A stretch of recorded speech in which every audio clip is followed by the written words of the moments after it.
साज, आवाज़ और अल्फाज की दुनिया के दोस्तों, आपका एक बार फिर से बायोस्कोप वेट्स हेमंत में हार्दिक स्वागत है। आज मैं बात करूंगा शाहरुख खान साहब के बारे में।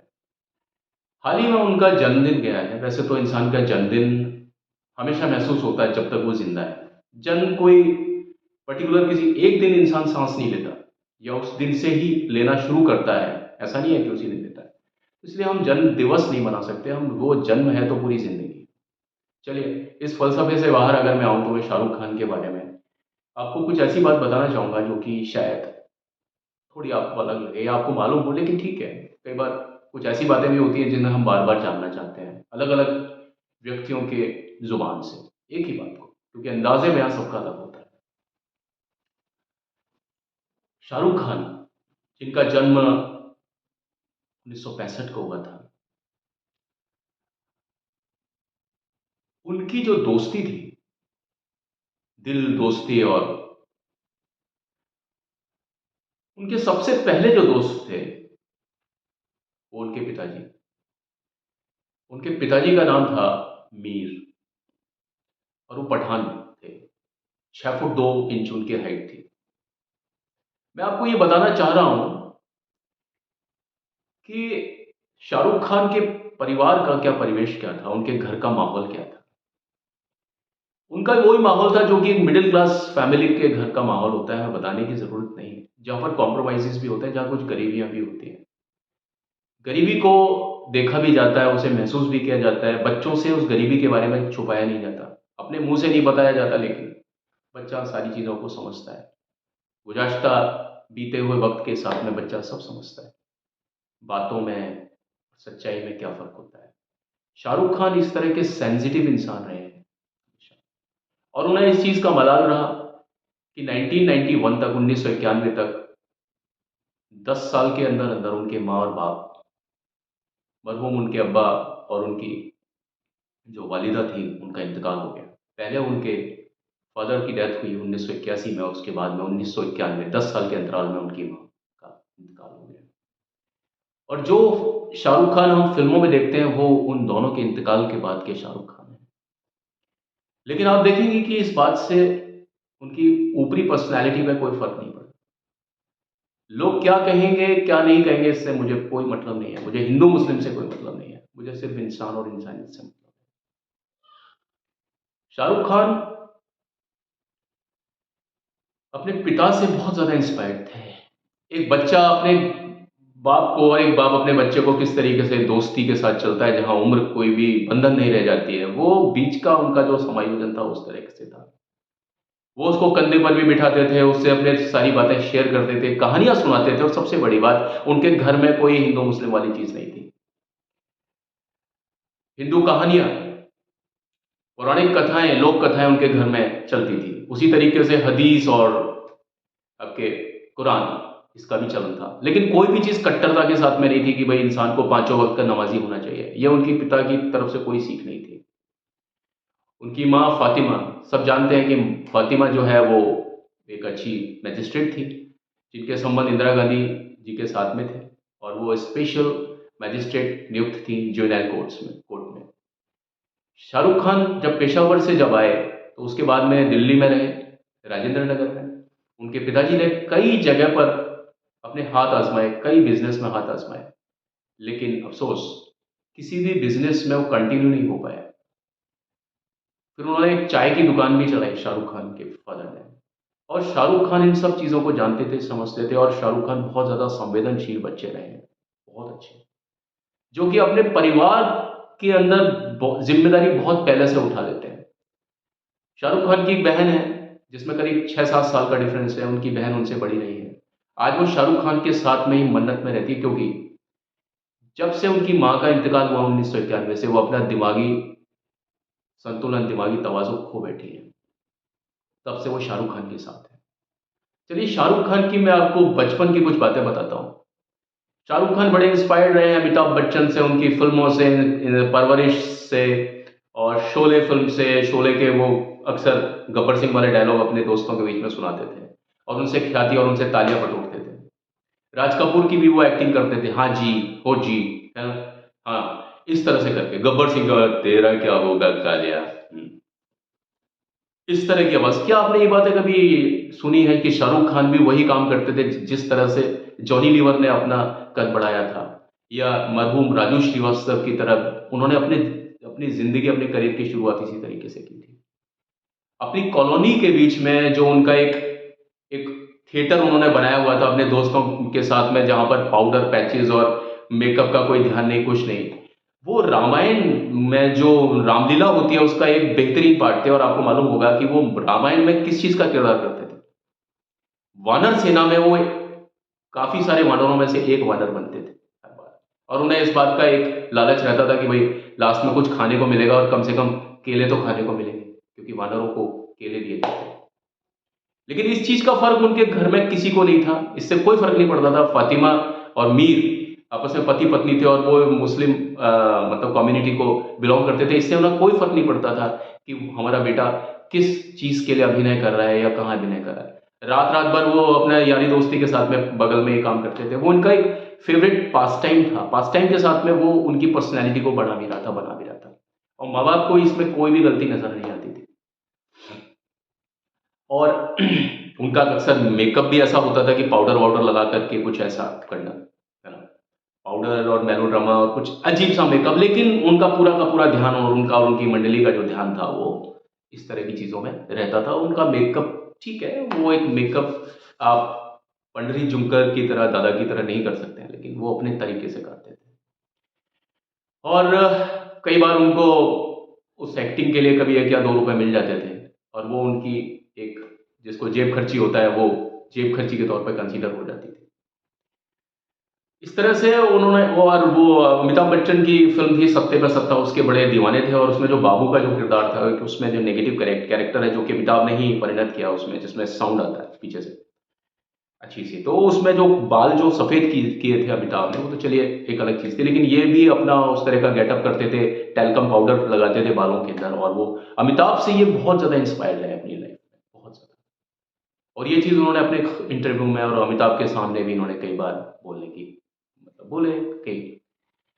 अब ज़िंदगी, मैं ये नहीं कहता कि ज़िंदगी हमेशा फूलों की सेज है, लेकिन ज़िंदगी कभी कांटे इतने इतने भी नहीं होने चाहिए। लेकिन शाहरुख खान ने अपनी लाइफ में जो फेज़ देखा ना, वो हर कोई इंसान देख नहीं सकता, और जो देखेगा ना वो उसको सहन नहीं सकता।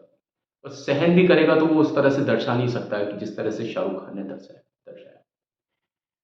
शाहरुख के माँ-बाप के मरने के बाद में भी शाहरुख खान ने ये पता नहीं लगने दिया कि भई उनकी माँ और बाप नहीं है इस दुनिया में, या उनकी जो बहन है वो दिमाग का संतुलन खो चुकी है। 1991 के बाद से ही शाहरुख खान के साथ में ये स्थिति हुई। अब देखिए, जब उनके फादर की डेथ हुई थी, तो मैं आपको एक चीज़ बताता हूँ कि बाज़ीगर का एक सीन था, मुझे नहीं पता कि वो सीन उस फ़िल्म में अब्बास मस्तान साहब ने शाहरुख खान के कहने पर डाला है, या वो एक इत्तेफ़ाक है कि जो सीन उस फ़िल्म में है, वो ही सीन शाहरुख खान की असल ज़िंदगी का सीन है। आप समझ लीजिए, थोड़े से किरदारों को अगर आप इधर-उधर करेंगे, तो आप वही पाएँगे जो कि शाहरुख खान के मरहूम पिताजी जब डेथ हुई थी उनकी, अक्टूबर या सितंबर का समय था शायद, 15 सितंबर 1981 की बात है। हुआ यूँ कि मीर जो थे वो, मतलब उनके कैंसर पाया गया, उनकी जीभ पर एक बार छाला हुआ, और वो छाला ऐसा था कि वो बड़े टॉल और फेयर हैंडसम इंसान थे, 6 फुट 2 इंच इनकी हाइट। और वो छाला, उनको लगा कि नॉर्मल छाला है, लेकिन जब उन्होंने उसको डायग्नोस किया उस छाले को, तो वो छाला कुछ नहीं था, वो छाला माउथ कैंसर था। और उस छाले में से खून आता था, और खून ऐसा आता था कि जब वो छाला फटता था, कभी भी फट सकता था, तो उसकी जो फुहार होती थी वो 2 मीटर दूर तक जाती थी। शाहरुख खान ने वो सारा वक़्त देखा। 6 महीने के भीतर-भीतर जो आदमी बड़ा बलिष्ठ था, बहुत हृष्ट-पुष्ट था, उसके फ़ादर की बात कर रहा हूँ मैं, वो इंसान नरकंकाल में बदल गया, बिल्कुल कंकाल बन गए उसके बाद। उनके फ़ादर बड़ा शायराना किस्म के इंसान थे, क्योंकि जो आदमी शायराना होता है, वही अपने बच्चों को इस चीज़ पर काम कर सकता है कि मज़हब नहीं सिखाता आपस में बैर रखना। हिंदी है हम वतन है हिंदुस्तान हमारा, उनका ये टैलिस्मैन था। उन्होंने कभी भी अपने बच्चों को सांप्रदायिकता से बहुत दूर रखा। बताया ही नहीं कि भई हम मुस्लिम हैं या कौन है, या मुस्लिम कम्युनिटी क्या होती है, हिंदू कम्युनिटी, सभी एक हैं, सभी एक हैं, सभी एक रूप हैं, ऐसा था।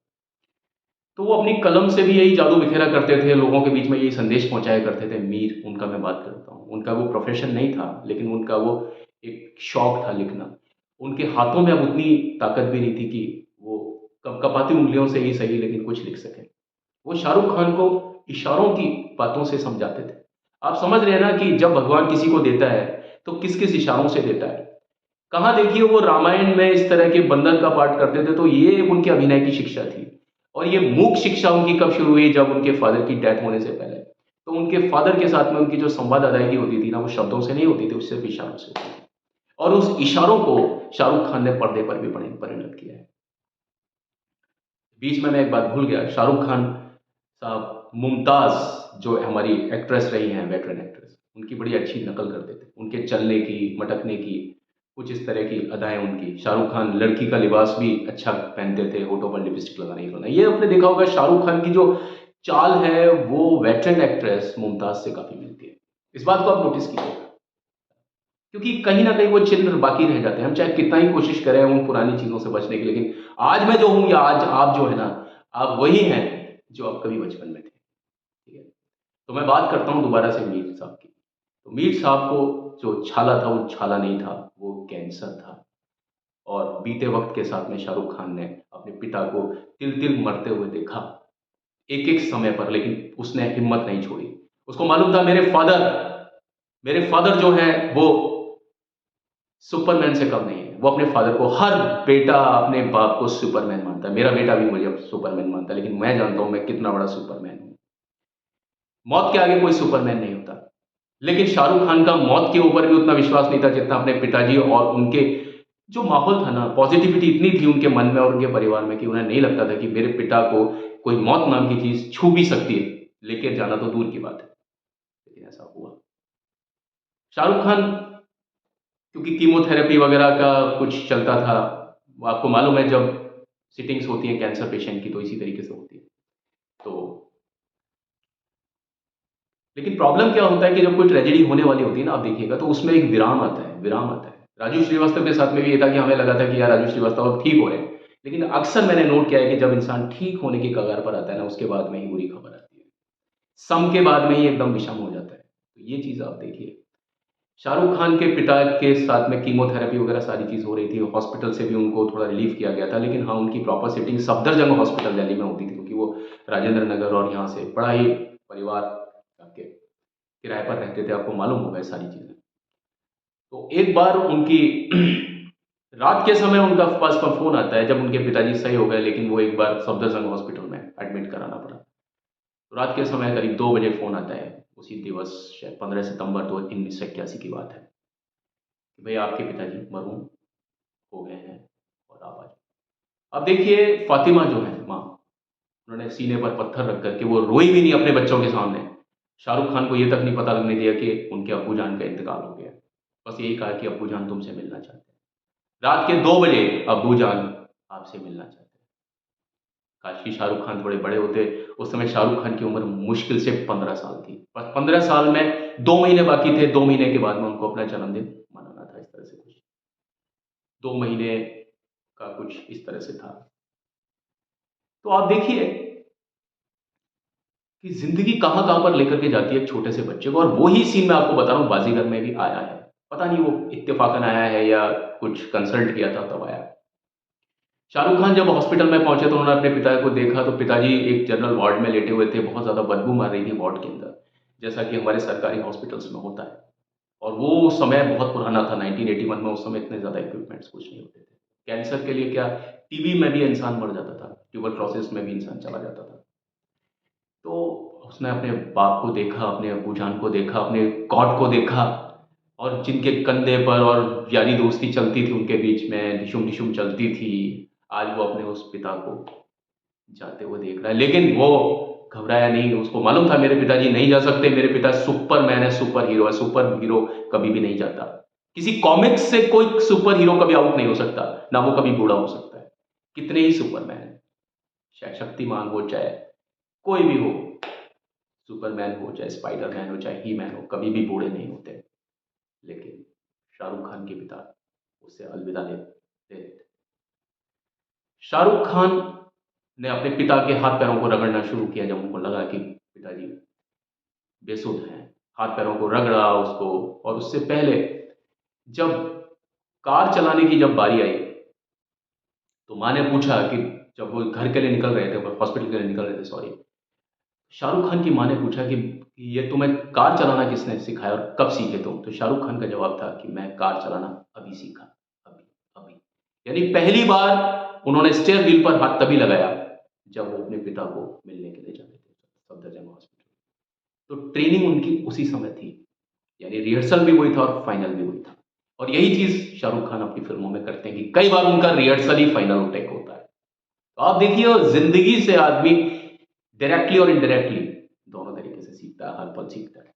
ये एक समझ की बात है और एक नोट करने वाली बात है। आप देखेंगे उसके बाद में सीन जाता है, मीर, मीर को होश नहीं और चारों तरफ शांति। अब आप देखिए, वही सीन था कि वो बाहर लाया गया मीर को, मीर मरे हुए पड़े हैं, बॉडी सफ़ेद कपड़े में लिपटी हुई पड़ी है, मीर लेटे हुए हैं, पड़े हुए हैं। बहन को नहीं बुलाया, माँ थी, वो थे। एक बारिश पड़ रही है ऊपर से। यही सीन था बाजीगर में भी। बाजीगर में जो शाहरुख खान का किरदार एक बच्चे ने निभाया था, हाथ में गुड़िया थी। मैं आपको बताऊँगा, आपने फुल फ़िल्म देखी होगी। वही सब कुछ चल रहा था शाहरुख खान के साथ में। और बाजीगर में भी उसके पिता की डेथ हो गई थी, अनंत महादेवन साहब जो इसने एक्ट किया था, और यहाँ पर भी उनके पिता की मौत हो चुकी थी।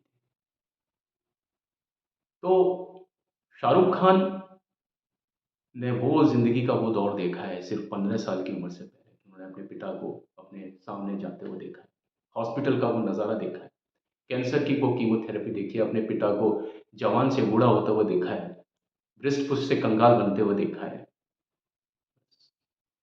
उसके बाद का जो शाहरुख खान है वो हमें प्लेबॉय नज़र आता है कई बार हमें वो ओवर एक्टिंग जैसी करते हुए नज़र आते हैं कई लोगों को, लेकिन ये सारी चीज़ें कहीं न कहीं उनकी पर्सनैलिटी को सूट करती हैं।